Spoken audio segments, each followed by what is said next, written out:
What's going on, guys? Zennosh here, and today I'm gonna talk about the Tywin, one of the really good hero in this game, and he belongs to the ice element night class, and he is an Aries. Is he? Okay, that's great. So he is a really good character, and let's see if he is really good in various sort of ways. So let's start with the skill first.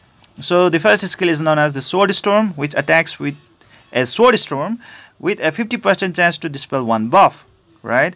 And that is good because like there are so many buffs in this game which can actually give us a lot of tension or irritation when defeating one enemy, especially when they have this what do you say this the HP shield, immunity, invincibility, like those kind of buff. If you can remove them, it could be a lot easier to defeat them, right? And damage dealt increases proportional to the caster's max health, which is really good. And you guys can see that like he's a night class, meaning he really needs the HP, and at the same time with his increased HP he is gonna deal more damage, so it's like a bread and butter, right?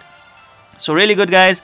And when you skill enhance him up, then there is a additional 25% chance of dispelling one buff, meaning like a total of 75% chance to dispel one buff, which is a pretty good percentage.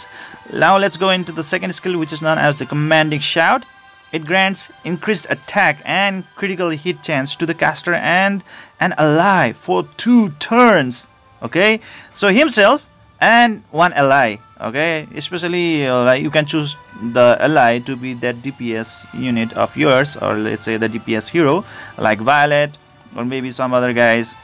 Then you can actually increase their attack and also the critical hit chance, which is so good, guys. If you guys are really rushing to clear the content, then damn, he is gonna boost your DPS character, especially if they are like AoE damage dealers like ML Ken. He can be a really great unit to support them, or like let's say Ludwig, whose AoE skill, the third skill, the special skill, can KO the entire enemy opponents. So that's really great, guys. That's really great. And moving on to the third skill, or the final skill, All Out Attack. So let's see how great it is. Attacks all enemies again after a Sword Storm with a 50% chance to decrease defense for 2 turns and increase defense of the caster for 3 turns, meaning like he's gonna have a lot more tankiness. Damage dealt increases proportional to the caster's max health. So again, with his another attacking skill, obviously with more HP on his account, he is gonna deal more damage. So that is really great, guys. So obviously you can already presume, or let's say guess, that what kind of equipments he is gonna need, right? So let's go into the awakening section, where we can see the ability stone. Right now I have not really done anything with him because like I have just recently got this unit, and I'm really looking forward to max him out really ASAP. Okay, so the Commanding Shout, after awakening his ability stone, his Commanding Shout will have a little bit increased stat, meaning grants increased attack and critical chance for the caster and ally for 2 turns, and at the same time and increases combat readiness by 30%. So that is really great, guys. This guy is gonna really help your damage dealer, okay, let's say your DPS hero, just like ML Ken, to do more damage, be more speedy like Speedy Gonzalez and deal more damage, okay, guys, and clear out the content very easily. So he's really a great support unit and a great tank unit, because like with the increased HP on his side, he's gonna deal more damage, he's gonna become more tanky, and then also at the same time he's a really good support unit. So I'm really in love with this guy. He's really great, and I would really love to know that like how you guys view him. Is he really a great unit?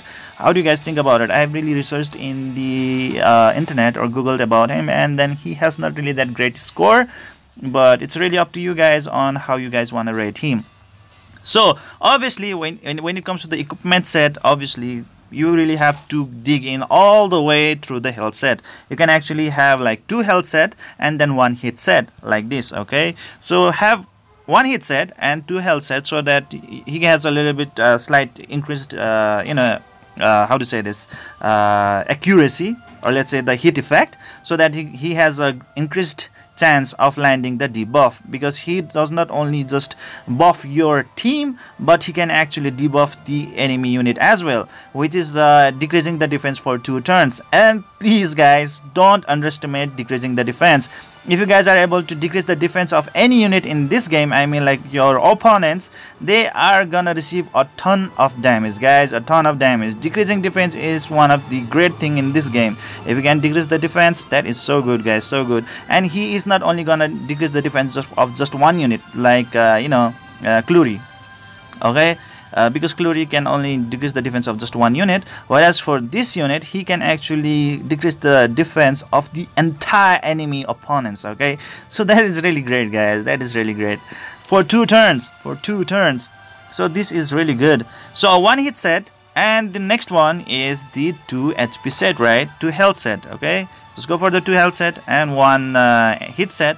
And for the boots, obviously it will always be speed guys. Whatever the unit you have, either it is a DPS unit, a hero unit, I mean like DPS hero unit, support unit, healing unit, mage unit, or whatever it is, please always go for the speed stat. Okay, the speed as the primary stat in the boots. Whereas for the ring, you really need to go for the HP percentage, or let's say you can go for the effectiveness as well if you really want to increase the chance of increasing the chances to land the debuff on the enemy. Okay, whereas like for landing the buff on yourself, you really don't need to have the effectiveness, but when you are going to inflict the debuff on an enemy unit, then yes guys, you will be needing a lot of effectiveness, because if they have a lot of effect resistance, it will be really hard for you to inflict the debuff on them. Okay, and finally the last one being the necklace. Obviously it should be a health percentage, because like he's HP based in it, and then health is the primary thing that you can actually go forward or look forward in this necklace. Okay, and then obviously in the substats, please try to go for the accuracy, I mean like the hit point, right? And then the another one is the HP percentage, and the remaining is up to you, like defense, speed, go for like that, like supporting abilities. And the last one, the artifact. I am so lucky guys that I was able to receive this 5-star artifact. This is really great guys. As health decreases, defense and effect resistance increases by up to 25%. That is just in the level 1 stage. But if you go for like if you dig in all the way through, then he is gonna have a humongous amount of like boosted stats. Let's go right over here, and then this is the one that I have at the level max. As health decreases, defense and effect resistance increase by up to 50%. This is gonna make him a really good tank guys, a really good tank. And the another item that I really want to propose to you guys is the Hilag Lance. This Hilag Lance increases the combat readiness by 10% when an ally is attacked by a single attack. So obviously he is gonna be Speedy Gonzalez again. With this artifact on his side, he is gonna be Speedy Gonzalez, and then like he will be able to keep on up with his final skill, which will be inflicting the debuff and also buffing your own team, right? And at the same time his second skill, which is gonna be buffing your own team. So he can be a really good supporter with this artifact. So these are the 2 artifacts that I really love to put on this guy. There are other artifacts also you can actually try, which are not really that bad. Decreases the critical hit damage received by all allies for 16% when the effect is granted more than once. Only the strongest effect is applied. But compared to the Hilag Lance and the other one, the others are not really that valuable, I guess. Anyways, that is it for today guys. I hope you enjoyed this video. Please don't forget to like and subscribe to my channel to enjoy the content like this in your near future. And guys, please leave your opinions and views in the comment section below. I would really love to communicate with you guys. Please let me know if I have missed some content out in this video. I would really love to talk about those kind of things in the comment section below and discuss with you guys about this kind of things. And see you guys in the next video.